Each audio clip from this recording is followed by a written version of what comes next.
अगर वीडियो पसंद आए तो चैनल को सब्सक्राइब करें।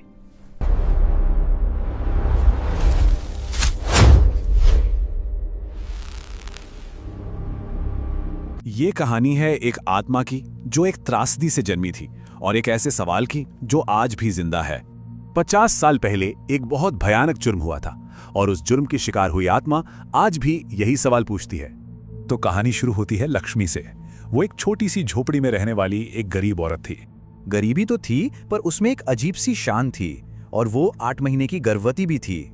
लेकिन उस गांव पर राज था एक क्रूर जमींदार का, ठाकुर प्रताप सिंह। कहते हैं वो आदमी नहीं, लालची जल्लाद था। अब हुआ ये कि सूखा पड़ गया। लक्ष्मी लगान नहीं दे पाई और उसे जमींदार का सामना करना पड़ा। वो ठाकुर की हवेली पहुंची और रहम की भीख मांगने लगी। बस थोड़ी सी मोहलत चाहिए थी उसे।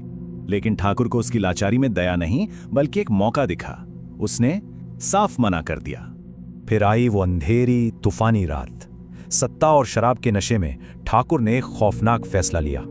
बाहर तूफान था और अंदर ठाकुर अपने गुंडों के साथ उसकी झोंपड़ी पर टूट पड़ा। वो अपने पेट में पल रहे बच्चे की जान की भीख मांगती रही, पर उसकी चीखें किसी ने नहीं सुनी। और इसके बाद जो हुआ वो सरासर हैवानियत थी। एक के बाद एक क्रूरता। मरते मरते उसके अंदर कुछ बदल गया। उसका सारा दर्द और दुख अब एक भयानक गुस्से में बदल चुका था। कहते हैं उसने एक ऐसी चीख मारी जो आज भी तूफानी रातों में उस गांव में गूंजती है। उसकी आत्मा को कभी मुक्ति नहीं मिली। वो वहीं कैद हो गई जहां उसकी हत्या हुई थी।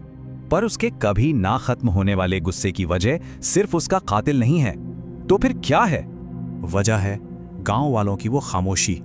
जब उसे मारा जा रहा था तब कोई मदद के लिए नहीं आया। सबने उसकी चीखें सुनी, टूटता दरवाजा, उसकी गिड़गिड़ाहट, सब, पर डर के मारे कोई बाहर नहीं निकला। और यही वो सवाल है जो उसकी आत्मा आज तक पूछती है।